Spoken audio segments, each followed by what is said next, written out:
worried should we be about rising COVID rates in the UK? The latest figures show infection rates are at their highest since mid-July, and we're being warned that the coming months will be challenging. So are we in danger of letting our guard down a little too soon? We can talk now to Professor Neil Ferguson, who's an infectious disease modeller and epidemiologist from Imperial College London. Good morning. Good morning. Do we actually know why case numbers are rising here, and we do seem to have much higher rates than in other European countries? Yes, there's a number of reasons. First of all, we have lower functional immunity in our population than most other Western European countries, and that's for two reasons. Partly, we were very successful in getting vaccination rolled out early, and we know that gradually immunity wanes over time after you've had that second dose. How early we were means we're just a little bit more vulnerable. Second, we relied more on the AstraZeneca vaccine, and whilst that protects very well against very severe outcomes of COVID, it protects slightly less well than Pfizer against infection and in transmission, particularly in the face of the Delta variant. And finally, we've just slipped behind a few other countries, not dramatically, but we're no longer at the top rank of European countries in terms of overall vaccination coverage, particularly vaccinating teenagers. Overall coverage rates here are considerably lower, for instance, than in Spain, Portugal and Denmark. So if we're looking at waning immunity because we were early with the vaccination programme, that presumably means that we need to urgently get on with boosters. Boosters are the answer to that waning immunity, I assume. Absolutely. And there's data coming through now, which is not completely clear-cut, but good data coming through from Israel, which shows that if you've had the third booster dose of the vaccine, then you get very high levels of immunity, better than even you had after the second dose.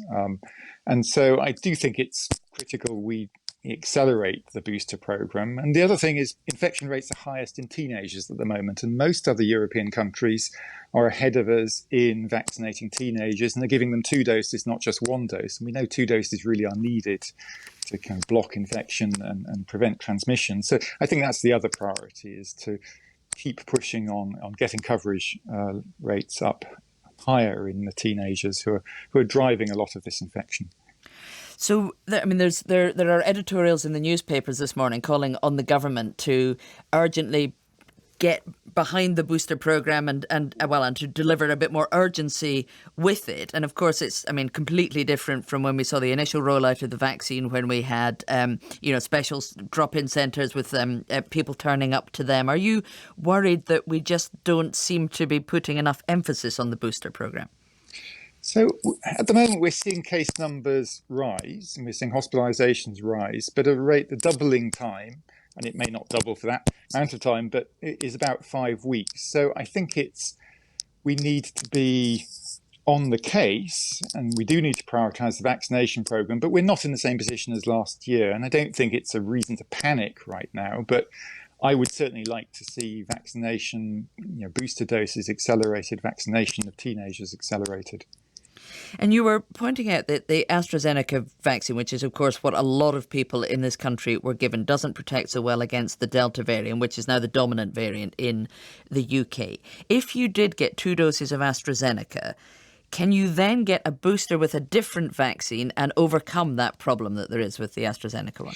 Indeed, and that's what is happening. The booster doses being principally used in the UK are Pfizer, regardless of whether you got AstraZeneca or Pfizer for the first 2 doses. And the immunity you get after that booster dose doesn't seem to depend on which vaccine you got for the first 2 doses. It's still very, very high.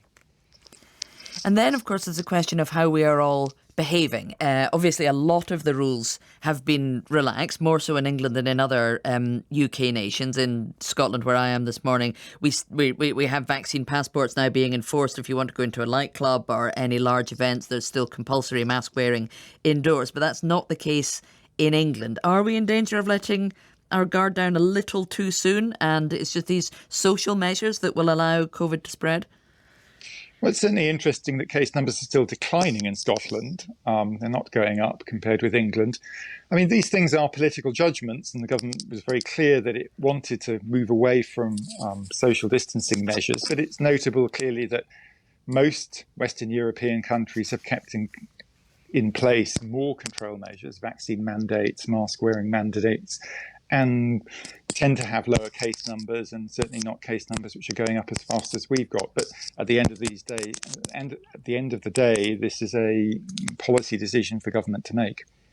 And does it affect people's behaviour? I mean, obviously, if you're wearing a mask indoors, there's less likelihood of transmission, but it's also more likely to remind you to wash your hands, to sanitise surfaces, to try and not get too close to other people. Do you think it's the fact that so much of it's been relaxed in England that people aren't even following the guidelines the government suggests that we should still be doing and are behaving almost like normal?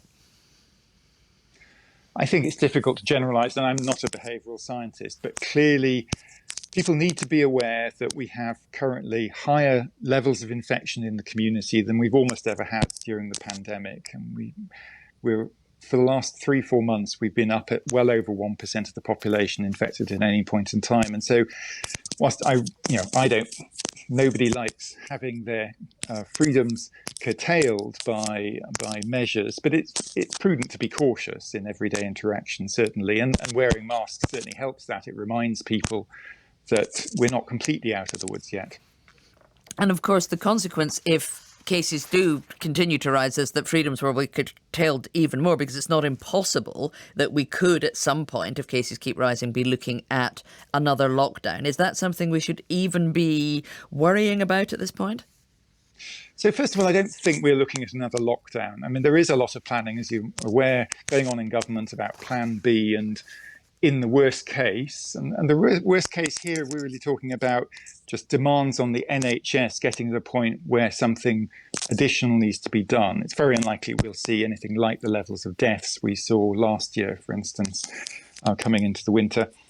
But there may be a Plan B which needs to be implemented, which involves some rolling back of measures, but I doubt that will ever get close to the lockdown we were in January of this year.